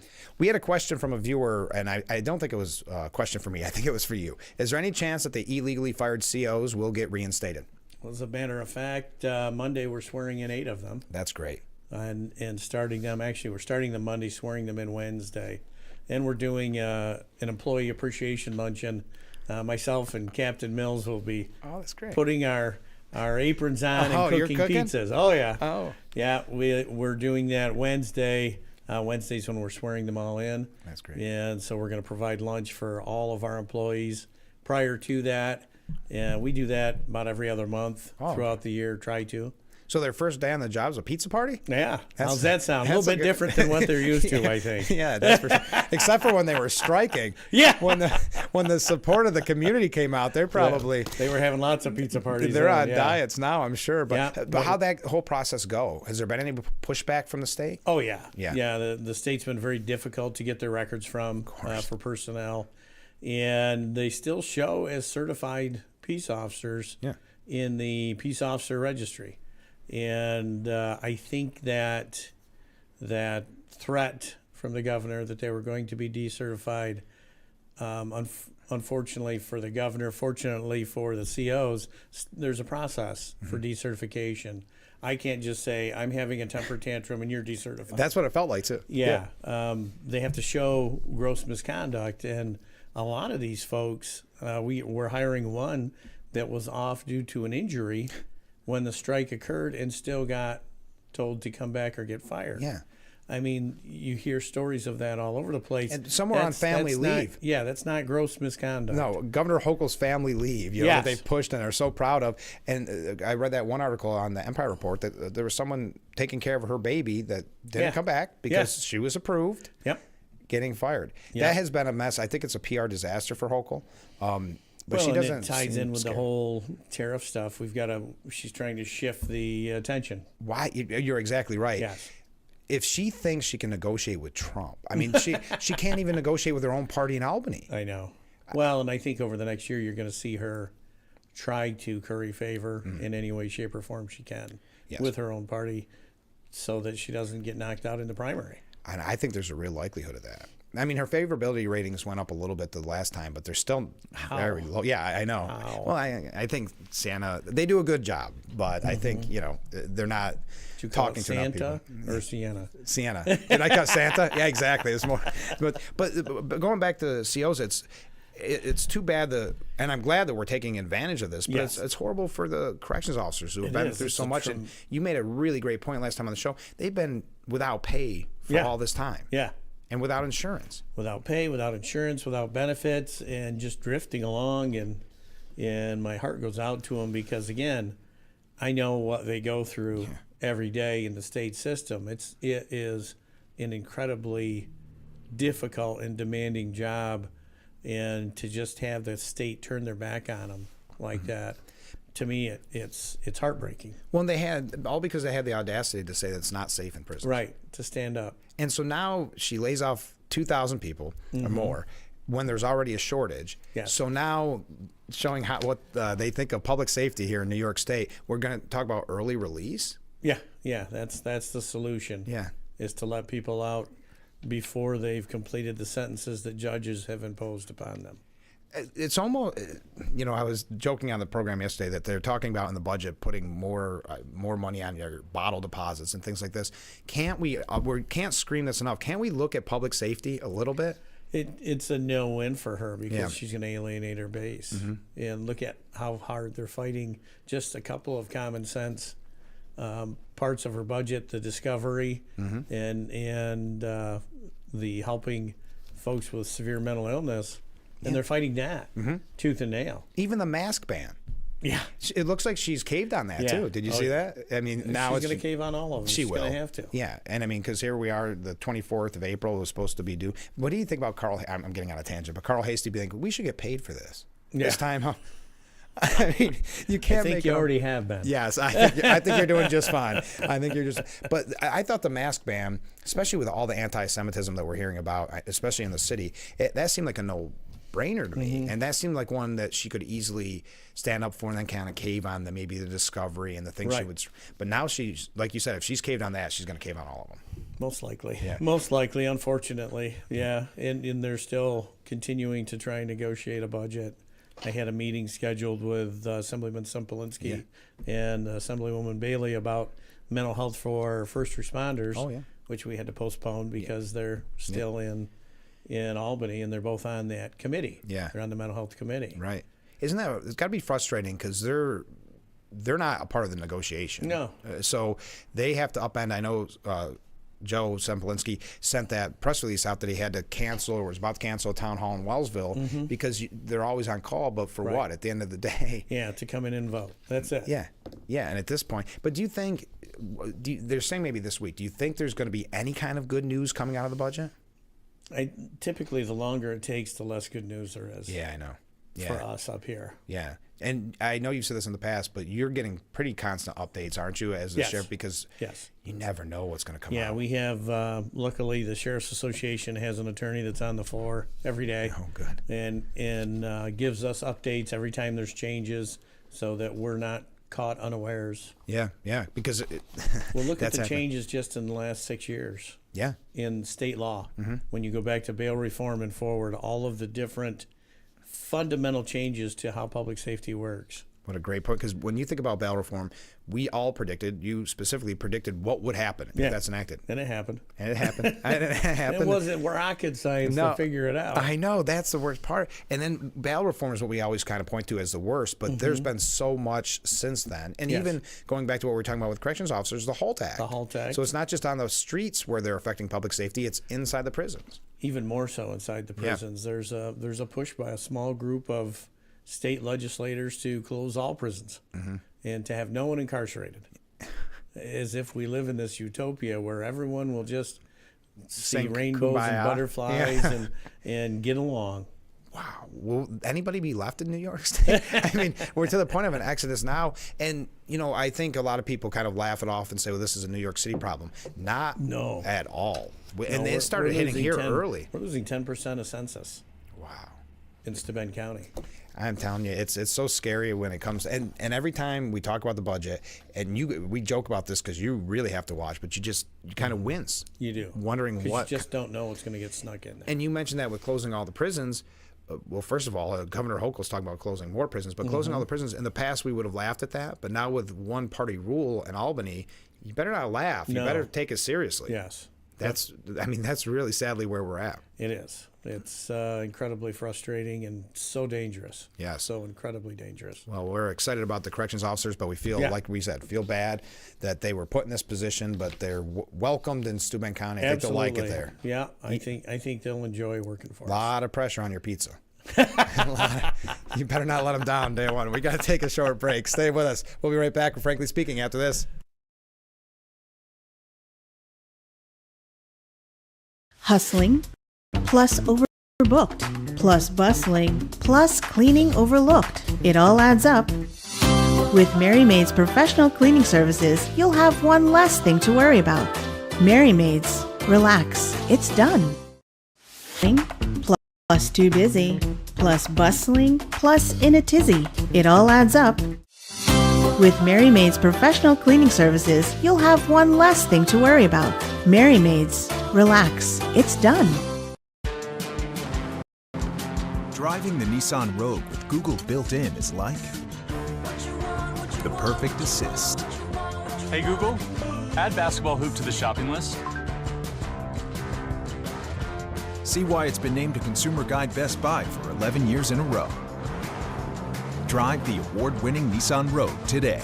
Now get a low $249 per month lease on Rogue, or get up to $2,750 total savings on Rogue Rock Creek.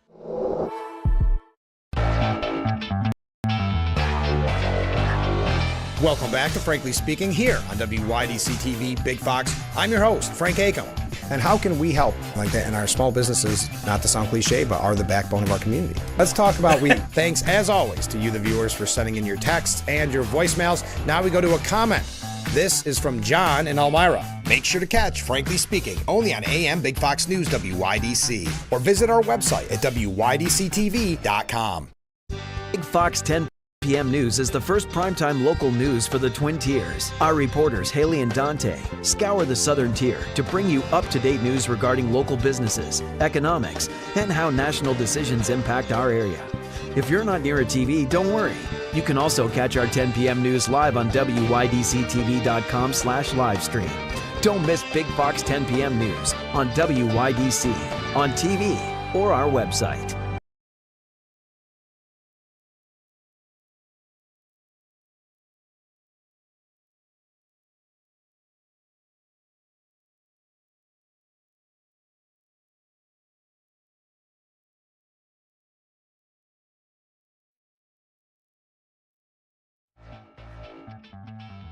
The Frankly Speaking Roof Cam, brought to you by Boss Security in Horseheads. Contact them today for all your business and home security needs. We are back with Frankly Speaking, broadcasting live from the Hesselson studio, and in that studio, Sheriff Jim Haller. We got a lot to talk about. We were talking about the corrections officers. Let's talk about, you recently had a staffing analysis. Yes. Now, tell us what you found, what you're seeing. So a couple months ago, I was questioned about my overtime, and the statement was made by a couple of legislators. We want to help. We want to know what you need. Mm-hmm. And I think it was legitimately good faith made. Yeah. So I tasked our command staff on the patrol side to let's create a staffing analysis. So what we did was we compared geographical likes. If you take Chemung County, Schuyler County, and Yates County, geographically you could fit all three into Steuben County. Wow. And if you look at the number of townships, number of cities, number of state police barracks, that group is very, outside of the city of Elmira, is very representative of what we have in our county.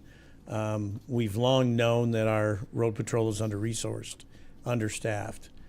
For a county this big, to have one deputy on at a time is just completely irresponsible. It really is. So they put it together, and the county's divided. We divided into 3 patrol zones, which again lends itself to that comparison. So we looked at what the staffing was on those 3 counties. Okay. At the same time, we have 1, and what they came up with was during the day and in the afternoon, we should have 2 deputies per zone. Okay. It's not a huge amount. It's not a huge No, ask. because that's still a lot of land they're Correct. covering. That's still 400 square miles for 2 deputies to cover. Yeah. During the day, 2 per zone, afternoon, 2 per zone, and overnight, there's a 4-hour overnight block where it would be only 1 per zone, but with a supervisor. Okay. That overnight doesn't have currently a supervisor. Okay. So it would be to add the supervisors, add some deputies to that, and it would improve our response times, it would improve our ability to serve the public, and it would improve also the safety and security for the deputies on the road. Yeah. And, I just heard, I had a lady call me just 2 weeks ago, 3 weeks ago, right before that. She pulls into her driveway. She lives up between Wayland and Cohocton. Okay. Pulls into her driveway. A person is burglarizing them. Okay. A person that looks like they're probably high on some sort of substance. Okay. She's in her van with her 4 kids. She calls 911, 30 minutes before law enforcement arrives. Wow. If we're looking to attract people into Steuben County, that's not what we need. That's not going to do it. Nobody's going to move here if there's no public safety. And this is the same thing we went through with EMS. and it's time for the county to invest in public safety. Yeah. So we did our staffing analysis. Obviously, nothing comes free. No. So I started looking at the budget and looking at overall numbers. I had no idea. Now, I've worked for the county for 12 years. Right. I had no idea that the entire countywide budget is $260 million. That's 260 with 6 zeros. Wow. Our road patrol is only 2% of that, of the entire county budget. Okay. It's only 2% of the entire county budget. And so we when we did our staffing analysis, it's a significant add, but phase it in over 4 or 5 years. Sure. So that the budget can handle it. It doesn't negatively affect the tax rates. Mm-hmm. But I looked at it, I said, if it went straight to the tax rates for a median family, what would it cost? Yeah, right. To add 'Cause that's the 4 question. deputies a year for 4 years. Right. And it would, unless my math is completely crazy, it would work out for a median family at 2 cents a day. Wow. Yeah. Less than $8 a year. Yeah. You sound like one of those infomercials. I know. That's what I feel Less than like. a cup of coffee Less a than a day. cup of, not even a cup of coffee, less than the creamer in your Yeah, no coffee, you kidding. know? And so it's incredibly doable. When we look at how much the county pays for other services, it's not a big ask. And, in 2019, when the centralized arraignment court first came into play, Corning and Hornell were not going to play. They weren't going to transport their people to Bath for one court. Right. They were going to force the county basically to have 3 centralized courts twice a day, every day. Wow. And have to pay for the attorneys to attend those. Right. It was going to be $1 million a year just in attorney fees. We came up at that time. I proposed let's add 5 deputies and have them transport both Corning and Hornell's detainees to Bath for half the price. Sure. Because we could do it for $500,000. And again, it was a delay. It was 2 now, 2 in 6 months, and then 1 more the following year. And since that time, we've been saving the county at least $500,000 a year. That's right there. Well, it's 6 years later. Yeah. Yeah. pay it back, right? Yes. And we well, need it. and not to mention we did $1.2 million in grants last year. Oh yeah. Right now we have today, the first 3 days of this week was training. Through a grant, we got a records management system for every police department in the county, including us. Yeah. On a grant. Yeah. So no additional cost to the county, and that was almost $1 million. Right. So let's continue to invest in success and continue to make our folks safer. And that was the push of it. And I know when we talked last time, it's also that the budget, $260 million, by the way, is insanity. But we talked about never really properly budgeting for you anyway. Correct. That was a major issue and Yeah, kind of it was what a- started this it was whole a analysis. smoke and mirrors thing, Yeah. yeah. Wow, $260 million. So Think about that. let's have an honest look at what our constituents want. Yeah. And because 30 meet that minutes need. is unacceptable, really, Yeah. for a scenario like that. Yeah. We've talked about it in And the that's past. not unusual. No, and you've got the governor and others pushing for these kind of gun laws. And I know we've talked about this way in the past when we were talking about the SAFE Act. But in a rural area, New York City, someone might be there quickly. Well, even here in the city of Corning, Sure, you're in quickly. 5 minutes. Yeah, but when you're talking, you're in the boondocks, as they say, and someone's breaking in your door, you want to have protection because 30 minutes would seem like more than a lifetime. Yes. It could be a lifetime. It could be several lifetimes. Yeah. So what happens when you get that call and you're half that whole district away? I mean, you just buckle up and try to make it there as fast as possible? Well, yeah, I remember when Trooper Clark was murdered up on Welch Road. Right. The closest responding unit we had was in Hornell. Wow. And he still made it here in 20 minutes. So, yeah. And so when you're looking at that, it's a life or death call. Yeah. They're going to try and get here as fast as they possibly can, but they're putting themselves at risk. They're putting the public at risk by driving that fast. Yeah.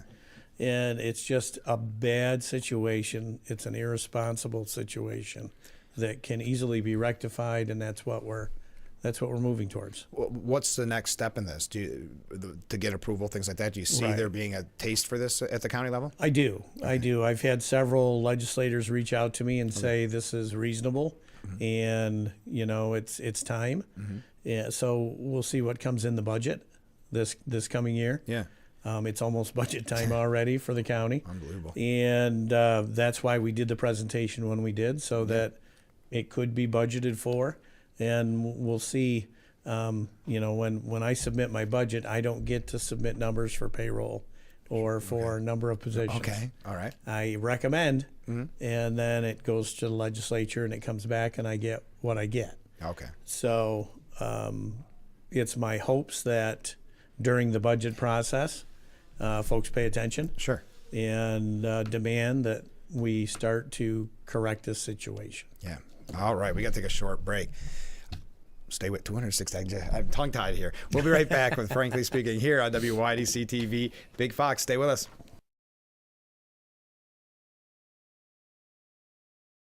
Hustling, plus overbooked, plus bustling, plus cleaning overlooked. It all adds up. With Mary Maid's professional cleaning services, you'll have one less thing to worry about. Mary Maid's, relax, it's done. Plus too busy, plus bustling, plus in a tizzy. It all adds up. With Mary Maid's professional cleaning services, you'll have one less thing to worry about. Mary Maid's, relax, it's done. Driving the Nissan Rogue with Google built in is like the perfect assist.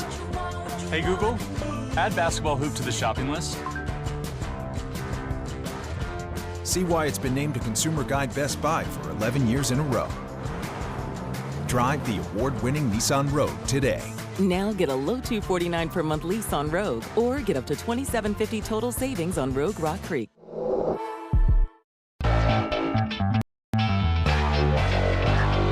Welcome back to Frankly Speaking here on WYDC TV Big Fox. I'm your host, Frank Acom. And how can we help like that in our small businesses, not to sound cliche, but are the backbone of our community? Let's talk about thanks, as always, to you, the viewers, for sending in your texts and your voicemails. Now we go to a comment. This is from John in Elmira. Make sure to catch Frankly Speaking only on AM Big Fox News WYDC, or visit our website at WYDCTV.com. Fox 10 p.m. News is the first primetime local news for the Twin Tiers. Our reporters, Haley and Dante, scour the southern tier to bring you up-to-date news regarding local businesses, economics, and how national decisions impact our area. If you're not near a TV, don't worry. You can also catch our 10 p.m. news live on WYDCTV.com/livestream. Don't miss Big Fox 10 p.m. news on WYDC, on TV, or our website.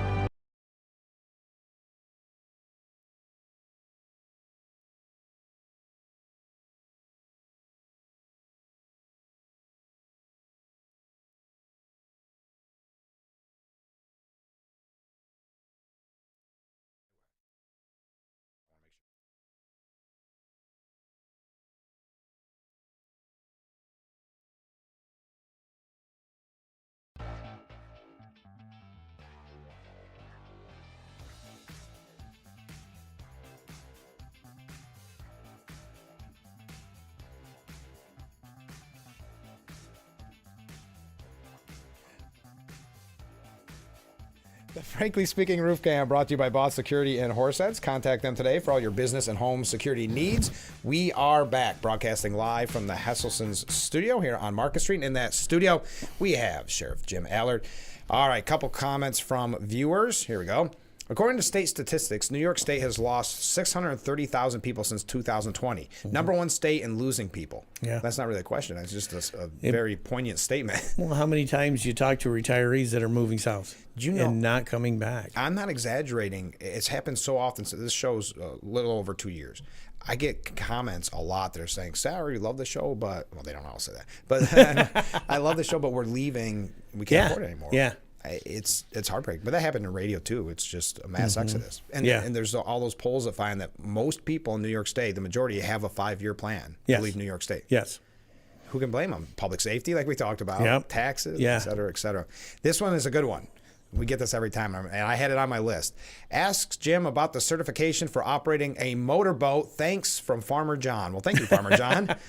So yes, that's something that we've been trying to hit on here because people don't realize. Yeah. So right now, if you're operating a motorized vessel in the navigable waterway, you must have your boater safety. Yeah. as of the You first of must. the year. There's you no- must. There's no age limit in yeah. between, experience limit. You must have boater safety, or if you have the Coast Guard squadron certification, any of that exceeds it, you're okay. Okay. And if you had it years ago and you don't know where it is, Yeah. you can go on the New York State Parks and Recreation website and you can apply to get a new one based on your name, date of birth, etc. And they have those records, and I think it costs you $10, but they'll send you a new one.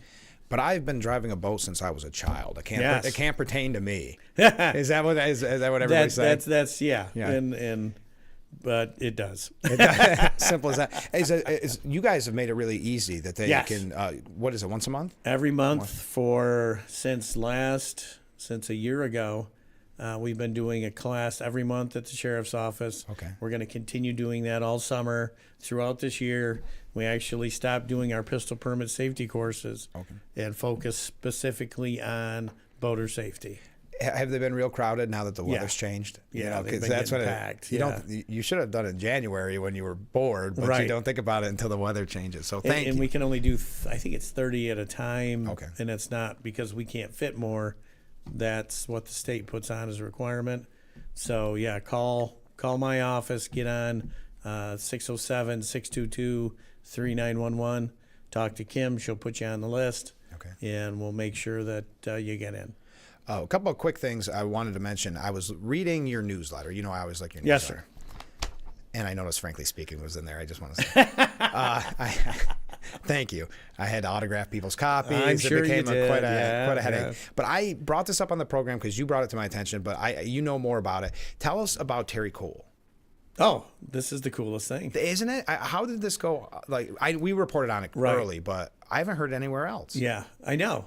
I don't think he's been through all of his confirmation. Is that hearings what it yet. is? Okay, so he's. But I near. know I got the FBI interviewed several folks for his background. Okay. I was one of them. Oh yeah. And Terry grew up here, up on 2nd or 3rd Street, and graduate of East High. Yeah. He and his brother Jeff were both lacrosse standouts.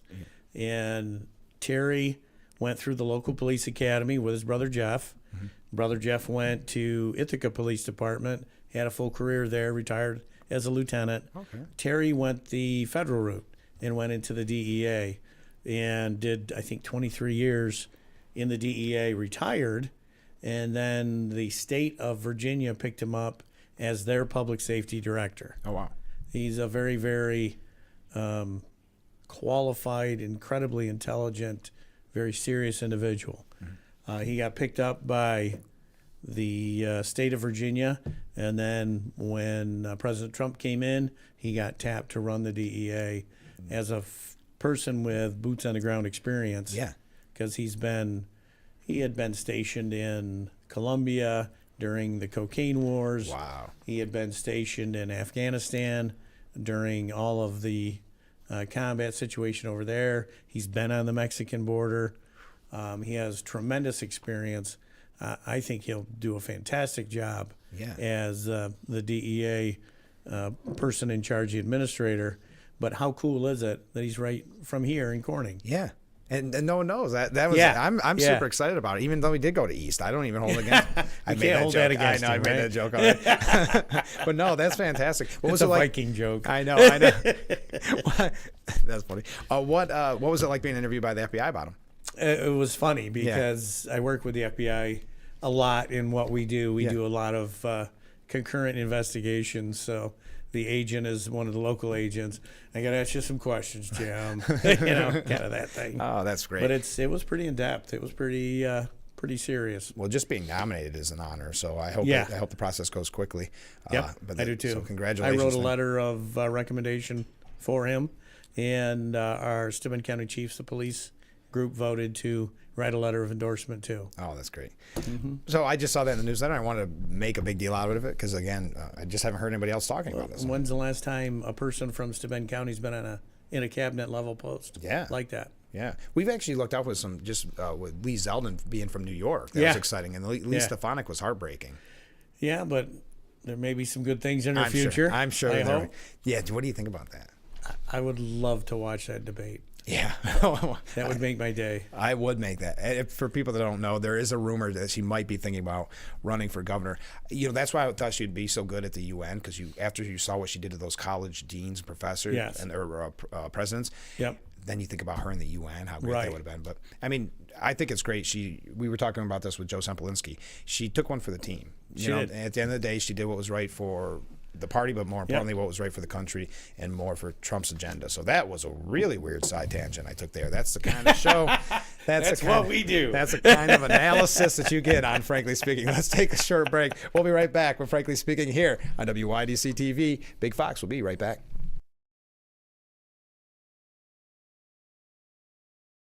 Hustling, plus overbooked, plus bustling, plus cleaning overlooked. It all adds up. With Mary Maid's professional cleaning services, you'll have one less thing to worry about. Mary Maid's, relax, it's done. Plus too busy, plus bustling, plus in a tizzy. It all adds up. With Mary Maid's professional cleaning services, you'll have one less thing to worry about. Mary Maid's, relax, it's done. Will Tar has earned a reputation for being a straight shooter. Because I am a straight shooter. For being honest. Here's what we're willing to pay. Because I am honest. For winning a lot. Because we win a lot. If you've been injured in a motor vehicle accident, it matters who you hire. It matters in the experience as well as the results. Call William Mattar. Visit williammattar.com. High school students, the Elmira Elks College Fair will be happening April 30th from 6 to 8 p.m. at the Elmira Elks Lodge, located at 300 East Gray Street in downtown Elmira. It's open and free to the public. There's free parking. There'll also be mascots as you come in.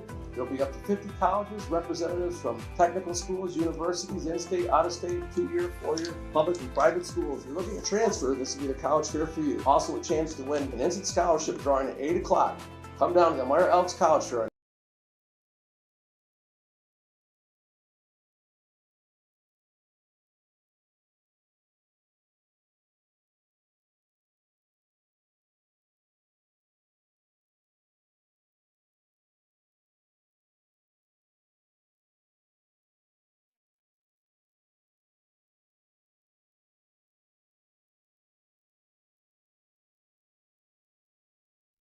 The Frankly Speaking Roof Cam brought to you by Boss Security and Horseheads. Contact them today for all your business and home security needs. We are back, broadcasting live from the Hesselson studio, and in that studio, Sheriff Jim Allard. I love that roof cam. We have had such nice weather. It is. It's gorgeous. Beautiful. Okay, let's talk a couple other related issues, but I'm not going to even try to segue. Okay, 'cause I've been trying to think in my brain how we can segue a little bit here. But let's talk about the 911. There's what would you call it? Statewide convention? Yeah, it's a statewide convention for the 911 coordinators. It's right here at the Radisson this week. Oh. I think today is their final day. I went down and presented yesterday to them about the wellness center we're creating at the sheriff's camp, and that was very well received. But this is the third time in the history of the 911 coordinators group here in New York State that they've been to Corning and held their conference here, and they love Market Street. Oh, yeah, being that close to Market Street, that's wonderful. Mm-hmm. How many would you say are there? When I was there, I would guess there were close to 100 people in the room. You know, it's interesting because I see the same people every day, in this window because I'm in the zoo, that every once in a while you'll notice like professionals or something like that that you don't always see, and you're like, where's that from? Yeah, so now it's nice to know. It's nice to know that they're 911 coordinators. But you mentioned the wellness center, and we can't, I want to bring this up on the program as much as possible because this is such an amazing thing that is happening. Tell us about it for those that aren't aware. Sure. So on Keuka Lake on the bluff, just south of Keuka College, the Sheriff's Institute, New York State Sheriff's Institute, owns a summer camp, which is 1,000 foot of frontage, 32 acres of woodland behind it. And for 6 weeks a year, we bring in underprivileged children from all over the state and give them an opportunity at a vacation that they would not have. But it's unplugged, no electronic devices. Every waking moment is outside. Wow. And how do kids handle that? Fantastic. Yeah, they do. They really do. They're boating. They're playing games. They'll watch a movie or two if it's raining, but as a group. Yeah. And they sail, they kayak, they paddleboard, they do all of these things right there on Keuka Lake.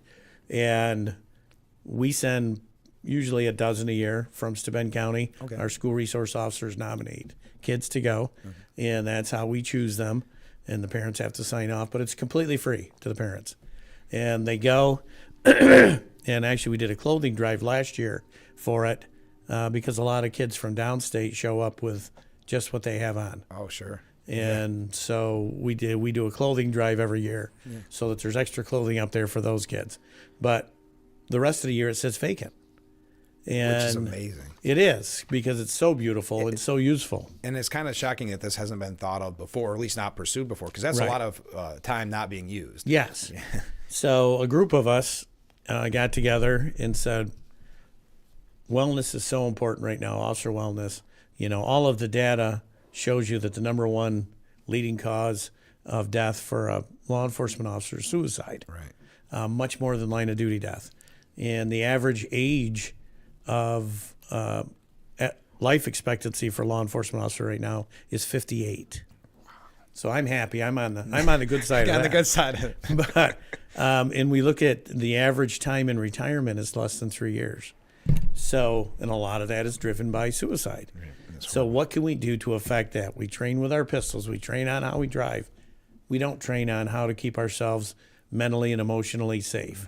So we've teamed up with the Mental Health Association of New York State and a variety of, it's New York State Department of Homeland Security, Bureau of EMS, FASNY, the fire folks, the volunteer fire folks, the chiefs of police, you name it, we've teamed up with them to create a thought process and a think tank on how we can generate useful skill building, but also have a place that's safe, that someone can go unplug for 3 to 5 days for free, get the training they need, enjoy the outside, clear their head, and come back to work and make better decisions.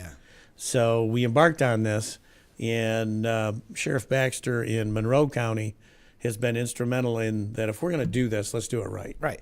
So we hired a fundraising team, and they're raising funds to build basically it's like a convention center on the camp with a dorm-style housing next to it, which we call the Heroes Cottage, and where people can stay, come over here, get whatever skill building class they particularly need, and then the rest of the day enjoy nature, and then go back hopefully to your agency in a better frame of mind. So we're in the fundraising portion of that now, where we're hitting the big companies, all of the folks that do bequeathments, and then we're going to do our local campaigns where we ask folks to support it. How's it been going so far, fundraising? It really seems like good. everybody, because everybody would want to be a part of this, it seems like. It is, and it's unique. It's going to be the only one in the Northeast that I'm aware of. The closest one that I found to what we're going to do is in Kentucky. If we want to send somebody to, and that's a large part of it, is for these folks to get treatment, first responders to get treatment, it has to be from a culturally competent provider, clinician. And finding that can be very, very difficult because most of them are full and aren't taking anybody new.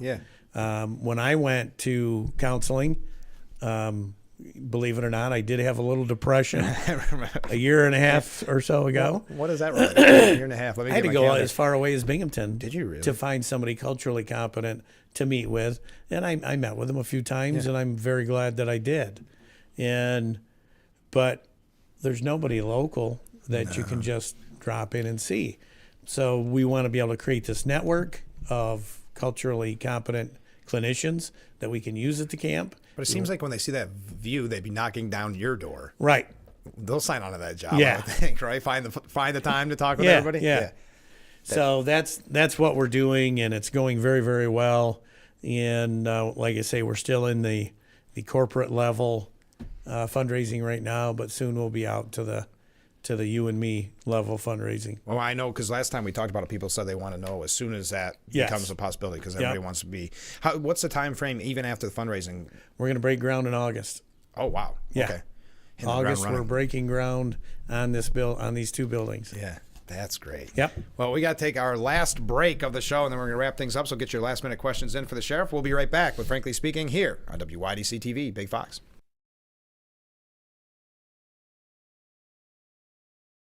If you or a loved one regularly used hair relaxers or straighteners and were diagnosed with uterine, ovarian, or endometrial cancer, you may be entitled to significant financial compensation. I've used hair relaxers for years. I had no idea they could cause cancer. Chemical hair relaxers and straighteners have been linked to serious conditions, including several types of cancer. If you used hair relaxers and have been diagnosed with uterine, ovarian, or endometrial cancer, call us now. There's no fee unless we win your case. Call today. And Bath Planet has one question for you. Do you feel lucky? Well, do ya? Bath Planet is excited to announce the Dream Bath Giveaway 5. In the past 2 years, we have given away 4 brand new Dream Baths, and now it's your turn. The winner will be able to design their own bath or shower, complete with hundreds of color and pattern options, multiple shelf styles, and matching safety features. It's the Dream Bath Giveaway 5. Enter now by scanning the QR code or stopping by either of our 2 locations. When you're online, don't forget to visit our Facebook page at Big Fox News. Catch up on news from the Twin Tiers. Vote on the daily question and hear about local events. All on Facebook.com/Big Fox News.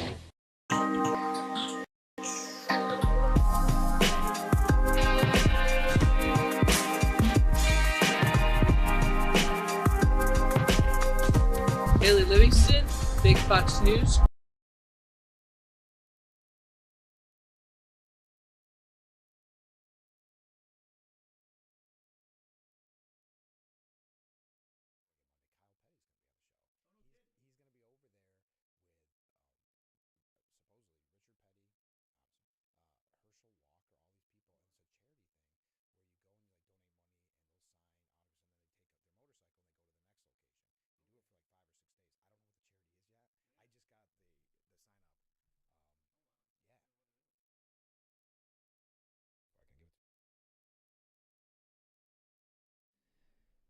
We are back. That is a Frankly Speaking roof cam brought to our friends by Boss Security. Contact them today for all your business and home security needs. We are in the Frankly Speaking studio, the Hesselsons Frankly Speaking studio.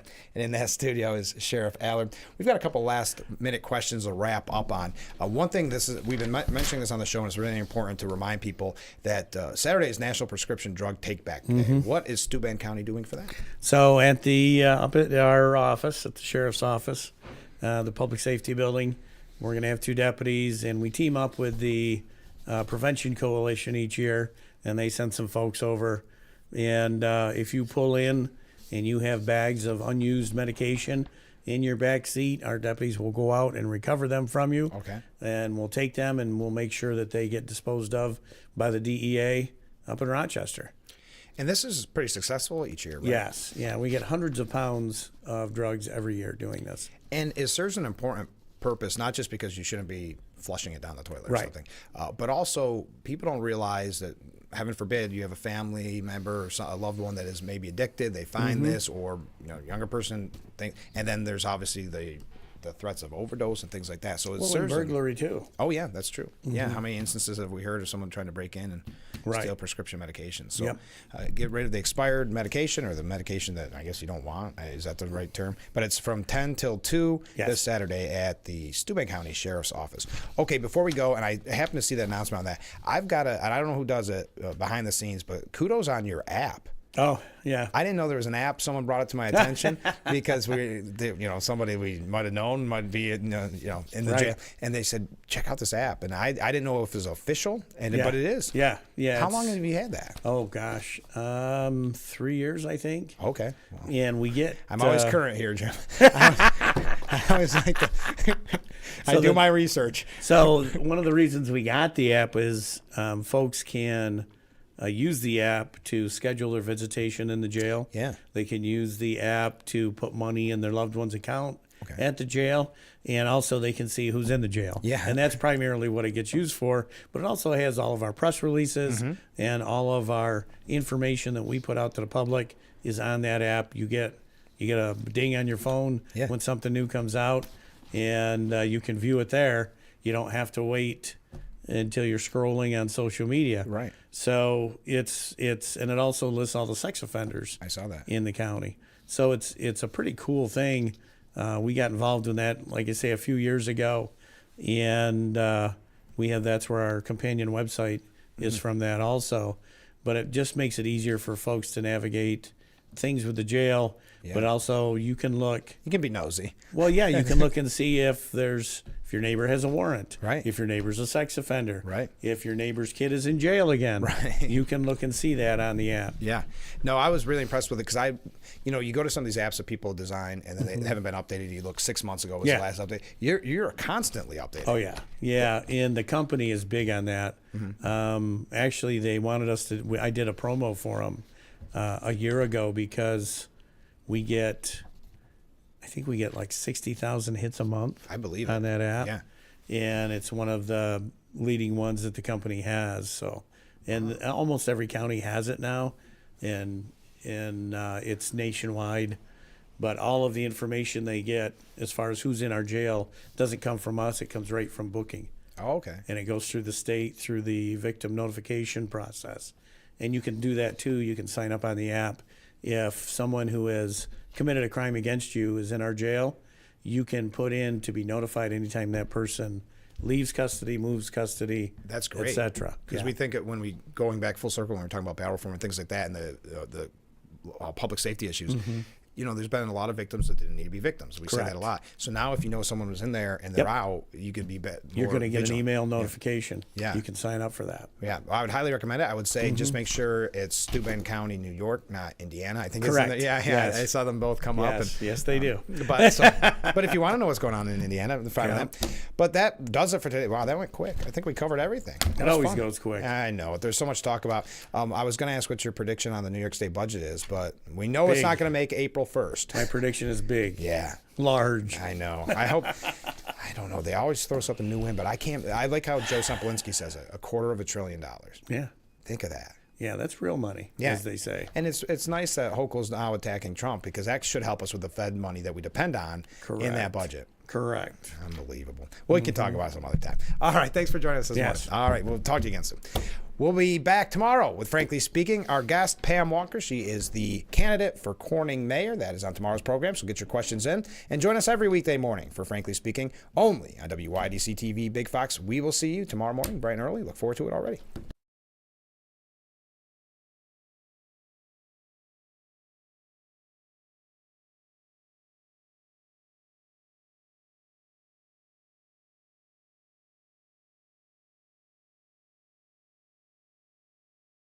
Attention high school students. The Elmira Elks College Fair will be happening April 30th from 6 to 8 p.m. at the Elmira Elks Lodge, located at 300 East Gray Street in downtown Elmira. It's open and free to the public. There's free parking. There'll also be mascots as you come in. There'll be up to 50 colleges, representatives from technical schools, universities, in-state, out-of-state, 2-year, 4-year, public and private schools. If you're looking to transfer, this will be the college fair for you. Also a chance to win an instant scholarship drawing at 8 o'clock. Come down to the Elmira Elks College Fair on April 30th from 6 to 8 p.m.